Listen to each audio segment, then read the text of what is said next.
आदाब नाजरीन, खबरनामे में आपका इस्तकबाल है। मैं हूं रेशमा आपके साथ। आइए नजर डाल लेते हैं इस वक्त की हेडलाइंस पर।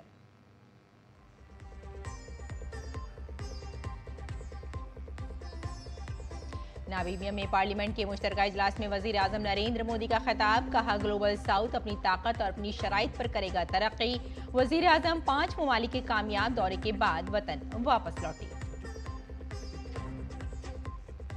वजीर आजम मोदी का नामीबिया के आला तरीन शहरी एजाज the order of the most initiative Welwitschia मेरा विलेज से नवाजा गया। पीएम ने कहा, हीरे की तरह चमकेंगे दोनों ममालिक के ताल्लुकात। अब तक 27 ममालिक पीएम मोदी को दे चुके हैं एजाज।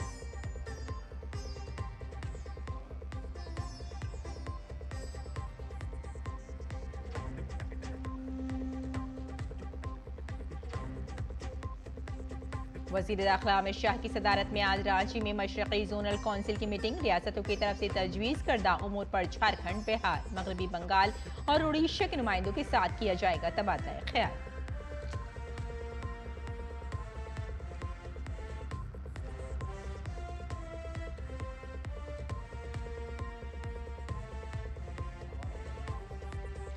बिहार में वोटर लिस्ट पर नजरसानी के खिलाफ अर्जी पर सुप्रीम कोर्ट में समाअत आज। अर्जी में इस साल होने वाले असेंबली इंतखाबात की आखिरी तारीख तक काम मुकम्मल होने पर शक व शुबे का इजहार।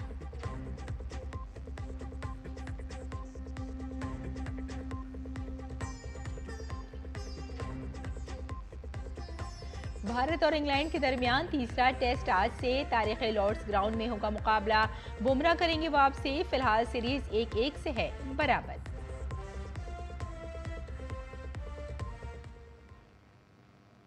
और आइए अब खबरों पर डालते हैं तफसील से नजर। वजीर आजम अपने 5 मुल्की दौरे के आखिरी मरहले में नामीबिया से वतन वापस आ गए हैं। वजीर आजम आज सुबह नई दिल्ली पहुंचे।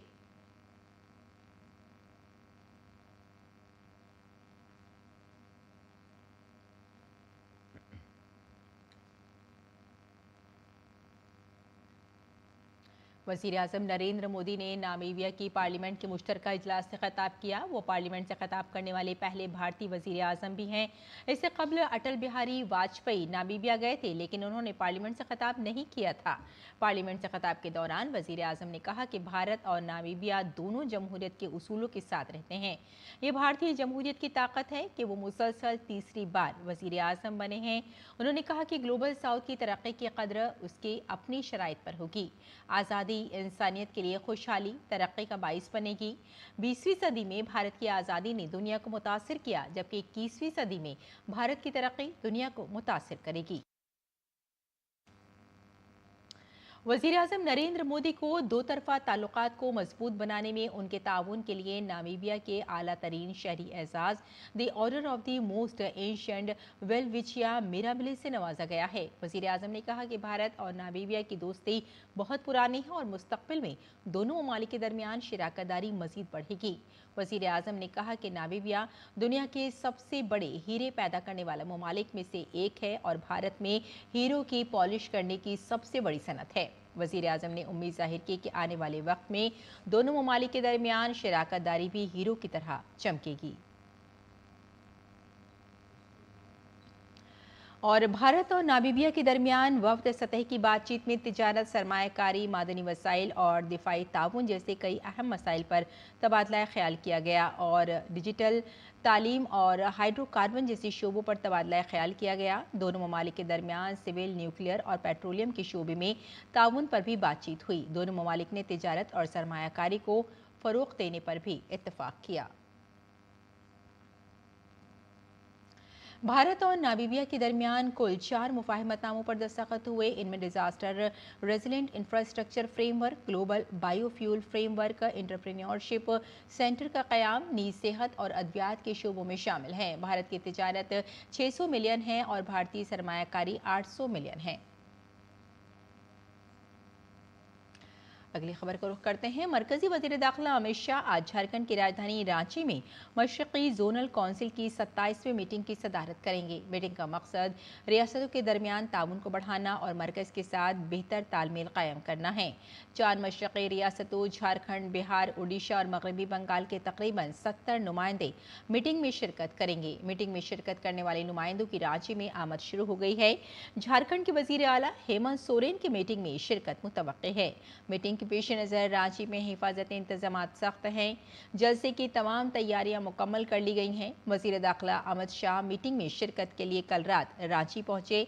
रांची के बिरसा मुंडा हवाई अड्डे पर उनकी आमद पर बीजेपी रहनुमाओं ने उनका शानदार इस्तकबाल किया।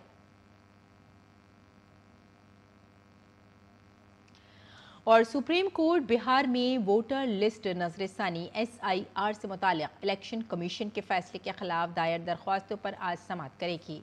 इस मामले में दायर 10 से ज्यादा अर्जियों की समाअत जस्टिस सुधांशु धोलिया और जुवेलिया बागची की बेंच के सामने होगी कि दरख्वास्तें हिज़्ब इख्तिलाफ के रहनुमाओं, कारकुनों, वकला और समाजी तंजीमों ने दायर की हैं, जिनमें वोटरों के हुकूक की खिलाफ वर्जी का इल्ज़ाम लगाया गया है। इन दरख्वास्त गुजारों में तृणमूल कांग्रेस के रुकन assembly Mahua Moitra, Congress leader KC Venugopal, RJD के रुकन पार्लियामेंट मनोज झा, कारकुनान Yogendra Yadav, Arshad Ajmal, association for democratic reforms और PUCL जैसी तंजीमें शामिल है। उनका कहना है कि दस्तावेजात साबित करने के दबाव में करोड़ों गरीब और महरूम वोटरों को वोटर लिस्ट से खारिज किया जा सकता है। इसके अलावा सीनियर एडवोकेट अश्वनी उपाध्याय ने इस अमल के हिमायत में अर्जी दायर की है। उनका कहना है कि वोटर लिस्ट की दुरुस्तगी जमहूरियत के लिए जरूरी है। दयस्ना इलेक्शन कमीशन ने बताया है कि बिहार में अब तक 87% वोटरों की गिनती के फॉर्म दिए जा चुके हैं, जिन्हें 25 जुलाई तक जमा कराना है। ड्राफ्ट वोटर लिस्ट 1 अगस्त को जारी की जाएगी। कमीशन का कहना है कि यह अमल मुनसिफाना इंतखाबात को यकीनी बनाने और जमहूरी निज़ाम को मजबूत बनाने के लिए जरूरी है। बिहार में वोटर लिस्ट पर नजरसानी की खुसूसी मुहिम में 15 दिन बाकी हैं, लेकिन फॉर्म भरने का अमल तेजी से जारी है। इलेक्शन कमीशन के मुताबिक कल शाम 6 बजे तक 4,83,89,881 गिनती फॉर्म जमा हो चुके हैं। ये तादाद रियासत में कुल 7.90 करोड़ मौजूदा वोटरों का 57.48% है। ये आददोशुमार 24 जून 2025 को नोटिफिकेशन जारी होने के बाद शुरू होने वाली मुहिम के पहले 15 दिनों में दर्ज किए गए हैं। खास बात यह है कि गुज़श्ता 24 घंटों में ही 83,12,804 फॉर्म भरे गए हैं, जो एक ही दिन में 10.52% शिरकत को जाहिर करते हैं। कमीशन का कहना है कि कामयाबी वोटरों की फाल शिरकत, इंतखाबी ओहदेदारों, रज़ाकारों और 1.56 लाख बूथ लेवल एजेंट्स की मुसलसल मेहनत का नतीजा है। अब जबकि सिर्फ 15 दिन रह गए हैं, कमीशन 100% कवरेज की तरफ बढ़ने के लिए तैयार नजर आता है। ज़राअत और किसानों की बहबूद के मरकजी वजीर शिवराज सिंह चौहान आज आंध्र प्रदेश के दौरे पर होंगे। रियासत में कुदरती खेती और पाम ऑयल सेक्टर से मुताल्लिक अहम मीटिंगों के अलावा वो कुछ दीगर प्रोग्रामों में भी हिस्सा लेंगे। वजीर ज़राअत आंध्र प्रदेश में वाक़े प्रशांति नेलायम में गुरु पूर्णिमा पर मुनक़िद प्रोग्राम में शिरकत करेंगे। इस मीटिंग में रियासती हुकूमत के वजीर ज़राअत और महकमा के सीनियर अफसरान भी मौजूद रहेंगे। इसके साथ ही वजीर ज़राअत किसानों और सेल्फ हेल्प ग्रुप्स की दीदियों से भी बातचीत करेंगे। और किसानों को खुशहाल बनाए बगैर विकसित भारत का तस्वुर नहीं किया जा सकता। यही वजह है कि किसानों को मरकजी हुकूमत की तरजीहात में शामिल किया गया है। हुकूमत किसानों की आमदनी बढ़ाने के लिए कई स्कीमें चला रही है। बिहार के वैशाली जिले के किसानों को हुकूमत की इन स्कीमों का फ़ायदा मिल रहा है और बिहार के किसान मरकजी हुकूमत की इस स्कीम से काफ़ी खुश हैं। पेश है ये खुसूसी रिपोर्ट। मरकज में जब से वज़ीर-ए-आज़म नरेंद्र मोदी की हुकूमत आई है, तब से ज़राअत के मैदान में कई इनकलाबी तब्दीलियां रूनुमा हुई हैं। इन तब्दीलियों से किसानों की जिंदगियों में एक नए बाब का इजाफा हुआ है। किसानों की माशी हालत बेहतर हुई है। मरकजी हुकूमत ने फसलों की कम अज कम इमदादी कीमत में कई गुना इजाफा किया है, जिसकी वजह से किसानों को उनकी फसलों की मुनासिब कीमत मिल रही है और उनकी आमदनी में इजाफा हो रहा है। मरकजी हुकूमत ने किसानों को ये भी यकीन दिलाया कि तमाम फसलों के लिए MSP पैदावार की लागत का कम अज कम 1.5 गुना इजाफा हो। मोटे अनाज में सबसे ज्यादा 63% मार्जिन का अंदाजा है। इसके बाद मकई और तुअर में 59%, उड़द में 63%, दीगर फसलों में मार्जिन 50% के आसपास रखा गया है। ये पॉलिसी किसानों को उनकी लागत पर मुनासिब फायदा देने के लिए नाफिज की गई है। प्रधानमंत्री कुछ दिन पहले जो कुछ 2-3 साल पहले लॉन्च किए थे किसान निधि योजना, छोटे स्तर का किसानों को बहुत लाभ है। भी कोई फसल लगाना है जून, जुलाई, अगस्त, सितंबर के बीच में, उस समय पैसा आ जाता है जिससे किसानों को लाभ मिलता है, समय पे आ जाता है। पीएम किसान सम्मान निधि योजना के तहत मोदी हुकूमत किसानों को हर साल 6,000 रुपए की माली मदद फराहम कर रही है, जिससे किसानों की माशी हालत बेहतर हो रही है। पीएम फसल बीमा योजना के तहत हुकूमत किसानों को उनकी फसलों के नुकसान का बीमा फराहम कर रही है, ताकि किसानों को फसल के नुकसानात की वजह से होने वाले इक्तिसादी नुकसान से बचाया जा सके। प्रधानमंत्री नरेंद्र मोदी जी द्वारा जो भी किसान हितकारी योजना चलाया जा रहा है, जिससे हम किसानों को बहुत लाभ हो रहा है। एमएसपी में बढ़ोतरी किया गया है। मक्का हो, ज्वार हो, सोयाबीन हो, गेहूं हो, ये सब जो भी पहले का फसल होता था, उस फसल का समर्थन मूल्य में माननीय प्रधानमंत्री जी ने सबका बढ़ावा किया है और जिससे हम किसानों को लाभ मिला है। हम खुद इससे ज़्यादा लाभान्वित हुए हैं, क्योंकि पहले से जो मुनाफा होता था उस मुनाफे में बढ़ोतरी कर दी गई है, जिससे मेरा परिवार खुशहाल हो रहा है और मेरी आर्थिक स्थिति मजबूत हो रही है। किसान क्रेडिट कार्ड स्कीम के तहत मोदी हुकूमत आसानी से किसानों को मामूली शरह सूद पर कर्ज फराहम कर रही है। इसके जरिए किसानों को काश्तकारी के लिए सरमाया मिल रहा है। इतना ही नहीं, हुकूमत किसानों को खेती के साथ साथ मवेशी और माही परवरी से भी जोड़ रही है, ताकि उनका जरिए माश बेहतर हो सके। मोदी हुकूमत के 11 साल के दौरान किसानों की माशी हालत काफी बेहतर हुई है। अब किसान काश्तकारी में ज्यादा पुरएतमाद हैं। इसके अलावा वो रिवायती काश्तकारी के साथ तिजारती खेती पर भी जोर दे रहे हैं। Bureau report, DD news Urdu खबरें।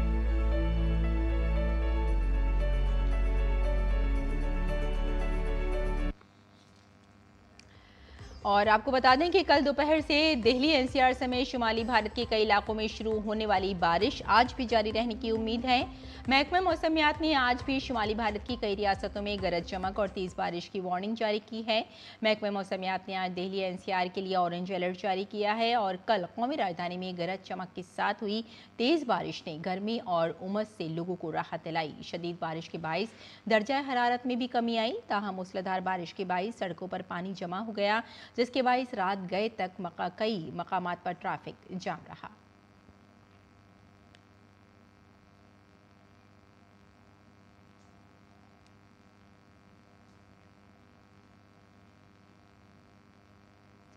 अगर हम उत्तर प्रदेश की बात करें तो महकमा मौसमियात ने रियासत के बेशतर हिस्सों में 13 जुलाई तक मूसलाधार बारिश का अलर्ट जारी किया है। आज दोपहर से रियासत के कई हिस्सों में गरज चमक के साथ तेज बारिश का इम्कान है। मशरक़ी और मगरबी यूपी के 11 से ज़्यादा अजला में आज तूफान और भारी बारिश की वार्निंग जारी की गई है।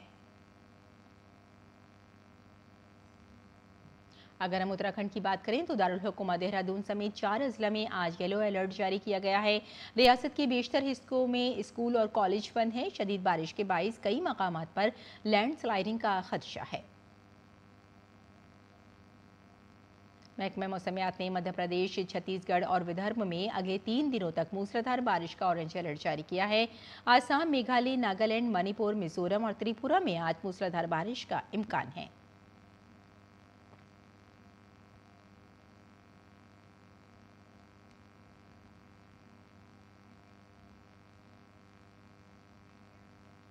और नाजरीन, आपको बताते चलें कि अब से थोड़ी ही देर पहले, बल्कि कहना चाहिए चंद मिनट पहले ही दिल्ली एनसीआर में ज़लज़ले के तेज़ झटकों को महसूस किया गया है।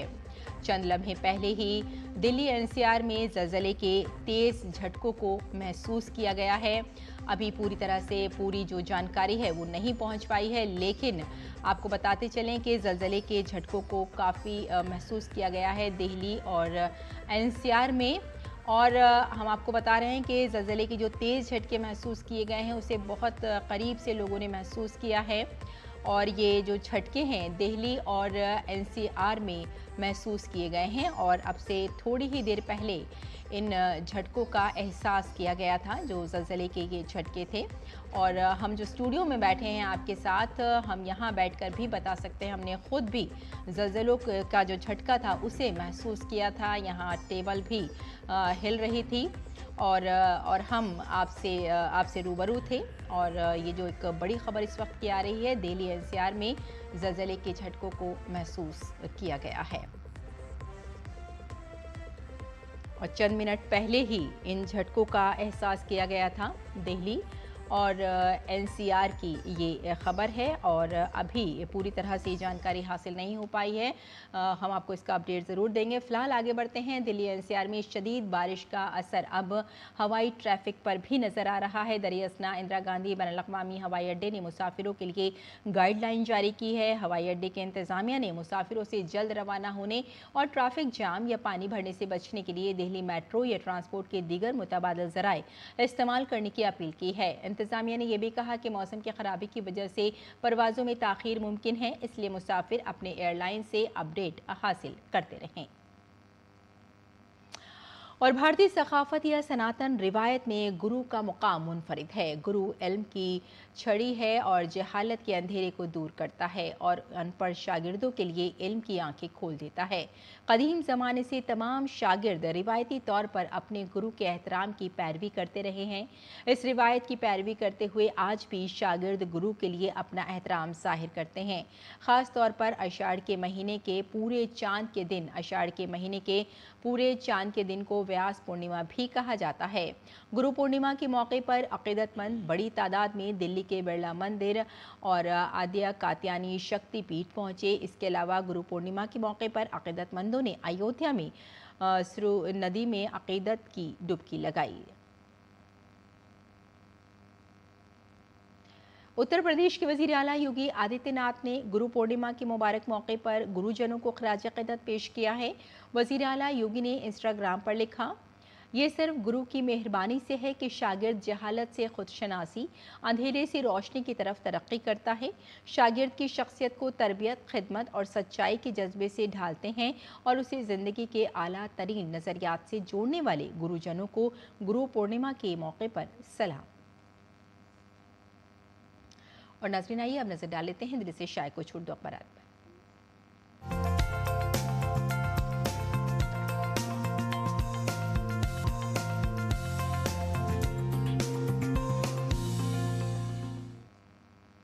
तो नाज़रीन, अखबारात की जायज़े में आइए सबसे पहले बात उन खबरों की जिन्हें ज़्यादातर अखबारात ने अपनी शह सुर्खियों में जगह दी है। वज़ीर-ए-आज़म नरेंद्र मोदी अपने 5 मुल्कों के कामयाब दौरे के बाद वतन वापस लौट आए हैं और अपने आखिरी मरहले में वो नामीबिया में मौजूद थे और उसी के ताल्लुक़ से ये खबर है। हिंदुस्तान और नामीबिया के दरमियान MOUs का तबादला हुआ है। वज़ीर-ए-आज़म नरेंद्र मोदी का पुरतपाक इस्तक़बाल, 21 तोपों की सलामी दी गई। हवाई अड्डे पर फनकारों के साथ ढोल भी बजाया गया। और अब देख लेते हैं नाज़रीन अगली सुर्खी। मुल्क में कोरोना के असरात में कमी दर्ज, ज़ेर इलाज मरीजों की तादाद 1000 से नीचे बताई जा रही है। और एक ख़ास खबर, गैर रस्मी व्हाट्सएप ग्रुप्स के ज़रिए जूनियर तलबा को हरासा करना रैगिंग समझा जाएगा। UGC ने अपने एक बयान में कहा है और तालीमी इदारों को ये हिदायत भी दी है ताकि कोई भी ऐसा ना करे। और अब देख लेते हैं अगली सुर्खी, फ़लस्तीनी रियासत को तस्लीम करना अमन का वाहिद रास्ता। मैक्रो का नाज़रीन ये बयान है।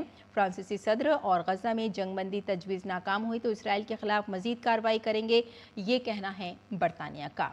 और अब चलते चलते एक और सुर्खी देख लेते हैं। इसराइल के गज़ा में हमले जारी, 60 फ़लस्तीनी शहीद। हमास को ख़त्म करने के हदफ पर कायम है इसराइली वज़ीर-ए-आज़म। तो नाज़रीन, ये था अखबारात का मुख्तसर जायज़ा और आइए अब लौटते हैं बुलेटिन की जानिब। कुछ और खबरें देख लेते हैं। Philippine, Moldova, Libya, Iraq, Brunei और अलजायर पर वो ममालिक हैं जिन पर अमरीका भारी इम्पोर्ट ड्यूटी लगाने जा रहा है। सदर डोनाल्ड ट्रंप ने इन ममालिक के रहनुमाओं को भेजे गए रस्मी खतूत में कहा है कि 1 अगस्त से नाफिज होने वाले इन महसूलात में लीबिया, इराक़ और अलजायर से दरामदात पर 30%, मालदोवा और ब्रुनई पर 25% और फ़िलिपाइन पर 20% ड्यूटी आयद की जाएगी। इस कदम से रवा हफ्ते नई टैरिफ की शरह से मुतासिर होने वाले ममालिक की तादाद 20 हो गई है। ट्रंप ने काबीना के इजलास में वाज़ेह किया है कि अगर कोई मुल्क बातचीत करना चाहता है तो 1 अगस्त से पहले मुआहदा किया जा सकता है। ट्रंप ने अपने खत में यह भी खबरदार किया है कि वो जितना ज़्यादा टैरिफ में इजाफा करेंगे, हम अपनी ड्यूटी में उतना ही इजाफा करेंगे।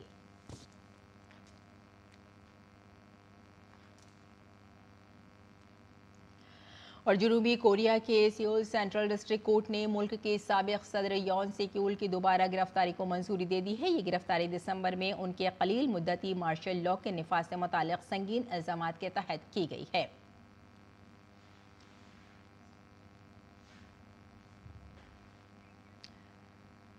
आगे बढ़ते हैं। तुर्की की फौजदारी अदालत ने मुल्क में एलन मस्क के AI चैट बोट ग्रुप पर पाबंदी आयद करने का हुक्म दिया। ये इकदाम उस वक्त सामने आया जब चैट बोट पर तुर्क सदर रजब तैयब उर्दगान, उनके मरहूम वालिदा और जदीद तुर्की के बानी मुस्तफ़ा कमाल अतातुर्क समेत दीगर अहम शख्सियात के खिलाफ काबिल एतराज़ और तौहीन आमीज़ मवाद फैलाने का इल्ज़ाम लगाया गया। ताहम ये तनाज़ा उस वक्त शुरू हुआ जब ग्रुप ने सोशल मीडिया प्लेटफॉर्म एक्स पर सार्फिन के सवालात का जवाब देते हुए तुर्क रहनुमाओं के खिलाफ नाज़ेबा ज़ुबान इस्तेमाल की।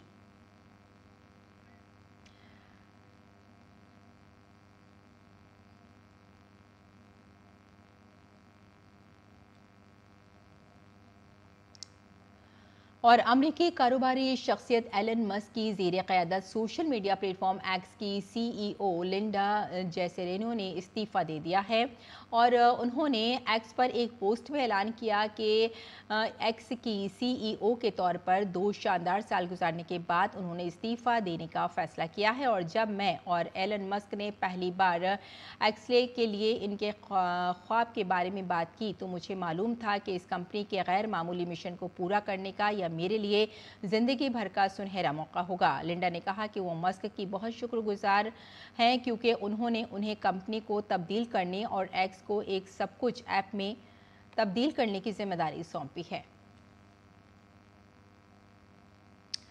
खेल की खबरों में भारत और इंग्लैंड के दरमियान एंडरसन तेंदुलकर ट्रॉफी का तीसरा टेस्ट मैच आज से तारीखी लॉर्ड्स क्रिकेट ग्राउंड में खेला जाएगा। भारत और इंग्लैंड के दरमियान 5 टेस्ट मैचों की सीरीज 1-1 से बराबर है। इंग्लैंड ने पहला मैच 5 विकेट से जीता था। इसके साथ ही भारत ने दूसरा टेस्ट 336 रन से जीता था। Star fast bowler Jasprit Bumrah की भारतीय टीम में वापसी होगी।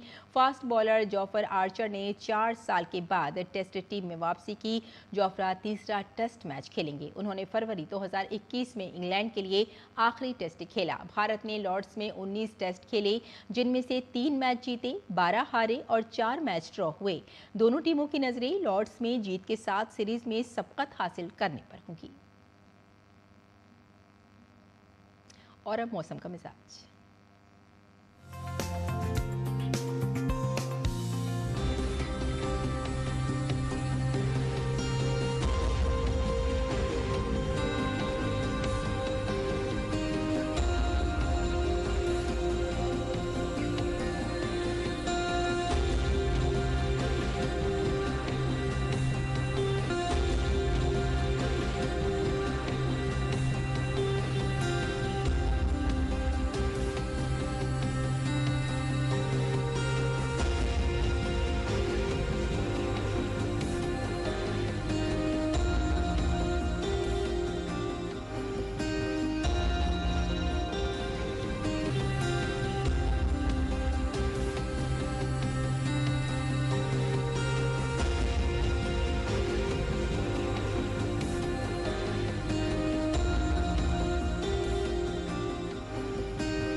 तो नाज़रीन, इस बुलेटिन में फिलहाल इतना ही। इजाज़त दें। आदाब।